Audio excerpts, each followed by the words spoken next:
So I really love thinking about aging and the evolution of what we all go through as people. There's these sort of normal stages that we have in life, right? That early on we have this sort of excitement. Um, Later on, right, early on, you have this sort of moving on up feeling. And then I'm kind of in my middle right now. I'm kind of like, okay, I've reached the plateau. I reached my plateau probably about like 10 years ago, but I'm still moving up. Um, that feeling that I kind of made it. But um I'm 45. But I one of the things that I really struggle with is and I promised myself I'd be as open as I possibly can without hopefully not making anybody upset too much, but I struggle with aging parents. I have 2, so my dad's passed away, years ago, and so I have, a mother and a mother-in-law, and I think about them a lot. I don't know how to deal with it. It's a whole new thing for me, um, where, when you're growing up, your parents kinda look after you. Right? And they're your superhero. But as you get older, the roles reverse. And, one of the things that I struggle with personally is dealing with the different um, generational gaps and how people view the world. And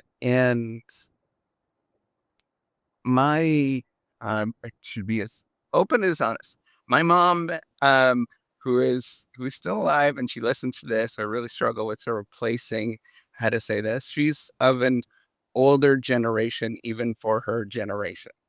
Um, and she would say that she was probably like fairly conservative. I think that she would, I think everybody would agree and understood my parents. They were very old fashioned for their age. And so they had a lot of things that that generation, so they're probably more akin to, the generation that, were went off to war and much more closer to, and they were very poor.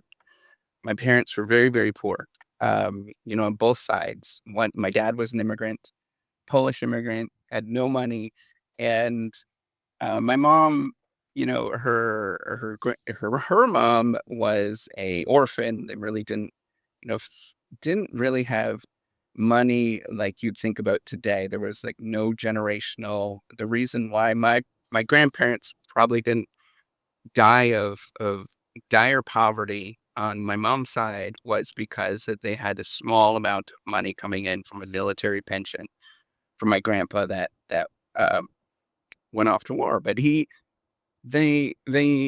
view the world completely differently, and I struggle with, um and there's nothing wrong with that, right? Like, I think that everybody, every generation is different, but one of the things that I struggle with is my generation was one of the first generations, I think, that really started to take a look and open up about things. This was even the hippies, right? Like the strong hippies, they were kind of lovey-dovey, but they took it to really extreme, and it wasn't mainstream.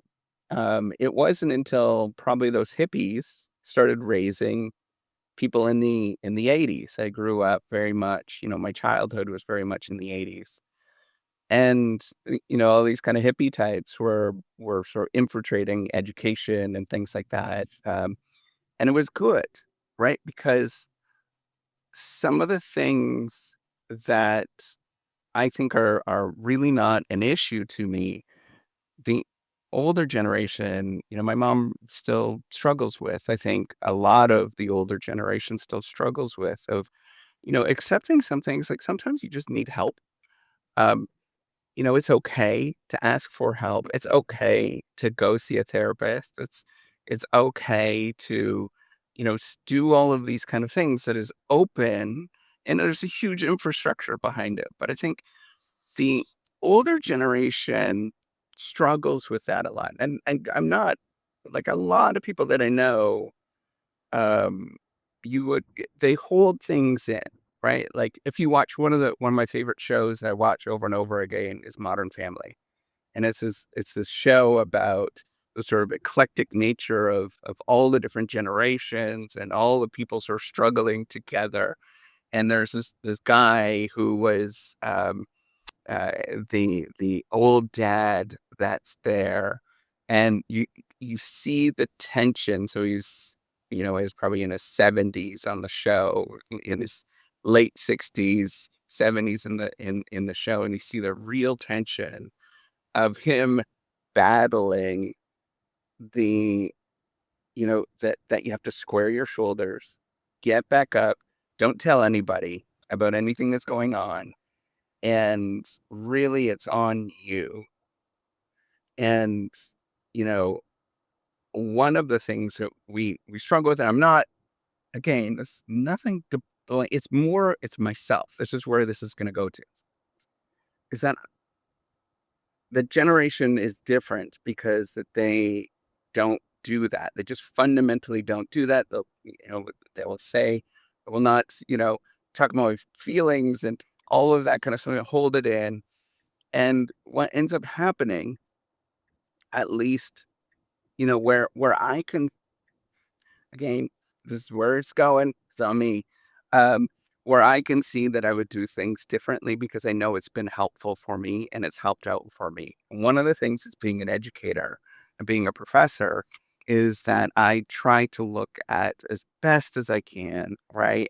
With best as I can, practical things that actually do work. I don't like a lot of research because a lot of the stuff doesn't work, but there's lots of simple things that work that are really healthy for all of us and that we can actually do. Things like saving a little bit and index funds. It's a just basic financial thing. I'm not going to get into it, but one of the ones is going for walks. And I'm kind of secretly hoping that my mom is listening to that to remind her, you need to go for walks. You need to go out. And it's a medication that we all need. That it doesn't matter. We are born and bred to walk and move. And I think, that there's so much evidence at this moment that it's just basically a cure-all for anything. It is the happy pill that anybody can ever take. I mean, it is the one magic pill that will cure everything, is walking. Even if you've got rickety bones and you can't move and it's hard, getting up and walking actually solves that. It fixes it. Um, even when it's extraordinarily painful, it fixes it a little bit. So my thing is, right, about the generational differences. I will never resonate with my mom. I will never resonate with my parents. They will not, on both sides. They will not get me. They will not completely understand what I'm about. And the truth is, I used to listen to this financial guru a lot. I don't listen to him so much anymore, but Dave Ramsey, he'd get these people that call in all the time. It's his call-in show, and people would be frustrated about their parents, and he would just basically say, like, once somebody has changed your diapers, they're not going to listen to you. And there's a strong amount of truth to that, is that you can't help people. You can't change, you can't move things, you can't do the things that you would like if they're not ready, if they are not in that moment. And I hope with all of you that have, if you're listening to this and you have aging parents and you're struggling with this, um, you know, you can't change what somebody doesn't want to be changed. And this goes for a lot of my friends, family, acquaintances, all these kind of things. I've largely given up on all of that. I could barely change my kids. I could barely give them guidance. Um, Everything else is just, I can't change anybody except for myself. And the changing myself, as much as I would love people to listen, to resonate, it's not going to happen. Right. So the only thing I could do is accept myself for who I am, knowing that I care too much. And I will never resonate the way that I wish I could because I care. And so I have to accept the fact that I care too much. And I have to take a step back and I have to love myself more than I love other people. And I know that sounds really tough, um, but it's very much the truth because I can't I can't solve something that um, cannot be solved. And if that's the case, there's things that exist in this world that are very much that way. You have to simply accept. And it's my ego that I struggle with, the acceptance that I struggle with more than anything. It's the I need to accept others for who they are, even when it's very difficult. And even when you know that there's better ways. It's with my kids. I go through the same thing sometimes. I'm like, all right, or my wife a lot. Um, I have to simply say, okay, I can't change everybody. I care too much. And I need to take a step back and I need to simply say, bless your heart. I wish you all of the best. And I love you. And that's it. Take care and have a wonderful day.